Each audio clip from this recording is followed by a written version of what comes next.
The air in the vault was frigid, and the silence was absolute, a heavy blanket pressing on my ears. The immense, magnificent sound of the ocean was gone, leaving behind only the agonizing knowledge of my failure. I rushed to the small, thumb-sized vial, jar 405A, containing the faint, swirling blue light and the trapped consciousness of Elias.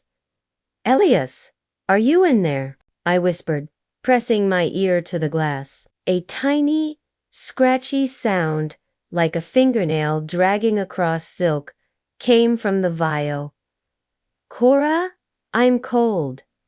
It's so quiet in here." "The silence, it didn't take you," I breathed, relief making my knees weak. "It took the waves, but your scream, it created a tiny ripple, just enough to carry you into the low tide." "I missed my chance," he said, the sound utterly defeated. "I missed the tide. The sea is gone because of me." "No," I argued fiercely. "The silence took the sea. You fought it, and now you are the last echo of the ocean. You are the tide. You are what keeps the city alive." Just as I spoke, the single weak light bulb in the vault flickered violently and died. The absolute darkness was broken only by the faint, pulsing blue glow of jar 405A, a beat of pure silence, and then from the tunnel leading back to the city came a new, horrifying sound, a slow, heavy, intentional footstep.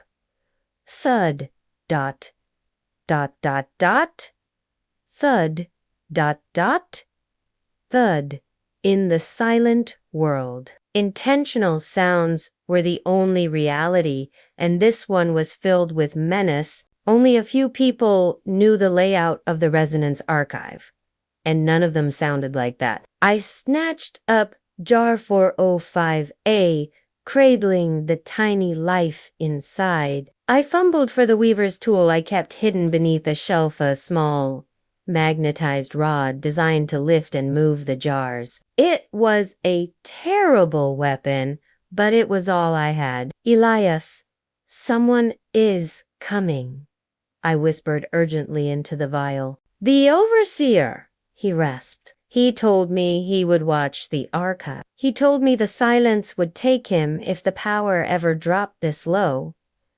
The overseer, I'd only seen him once, a hulking, silent man who reported directly to the city council. He was responsible for the city's survival, and I had just crippled the power source.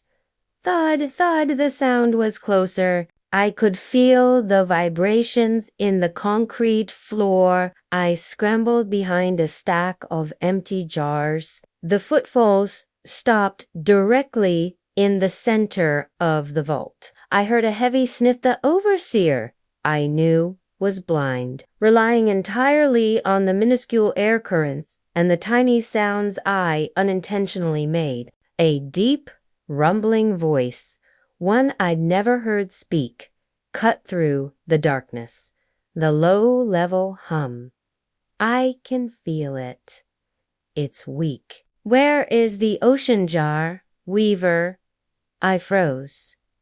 He knew what was lost. He must have felt the massive power surge when the ocean was briefly released. "It's gone," I whispered, holding jar 405A tightly. A sharp, metallic clang echoed as he kicked over a shelf. "A weaver does not lose a sound. You are a caretaker, not a god. The city is losing heat.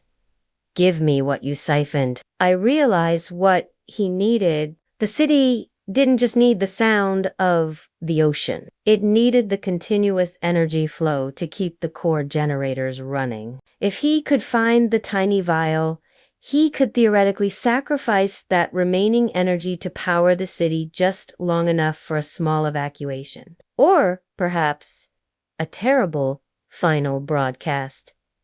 "You can't have it!"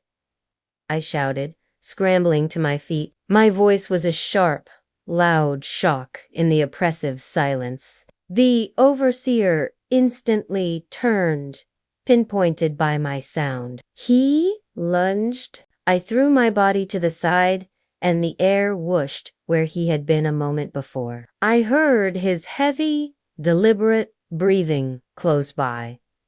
I had to create a distraction. I grabbed 2 jars, a empty jar, 404, the ghost of the sea, and a jar containing the sound of 1,000 raindrops. I hurled the raindrops jar against the far wall. The resulting sound was a beautiful, chaotic, shattering chorus of thousands of tiny, rapid pings, and it was a magnificent sonic distraction. The overseer roared in pain and confusion, clapping his hands over his ears. He hated intentional sound, and the chaotic noise paralyzed him. In the sudden noise and brief chaos, I made a run for the tunnel. But as I passed the great central pillar, the tiny vial in my hand began to vibrate violently.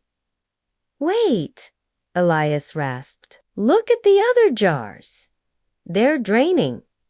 I glanced at the shelves. He was right.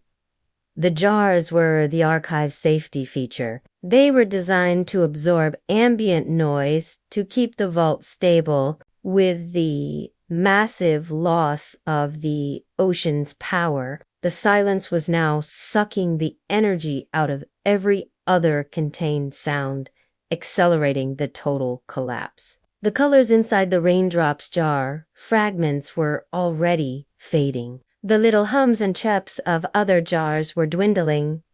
The overseer was recovering. I had maybe 10 seconds. "What do I do, Elias?" "The bell jar," he choked out, his voice nearly gone. "The one your grandfather never trusted. It's the only sound volatile enough to stop him. It's on the top shelf in the back. Get it." I looked up. The top shelf was obscured in shadow, but I knew the item he meant, a plain, unmarked glass dome. The bell jar sounds so dangerous. My grandfather had never labeled what was inside. I knew I couldn't run. I had to face the overseer now, or lose the entire archive and the city. I put jar 405A down on the floor, took the magnet rod, and began to climb the shelving like a ladder. The silent overseer beginning to advance again, guided only by the sound of my ragged breathing. So, what do you think is contained in the mysterious bell jar that Elias wants Cora to use? Let me know your best theories down in the comments below. Thanks for watching, and if you enjoyed this story, don't forget to like and subscribe for more. Cora.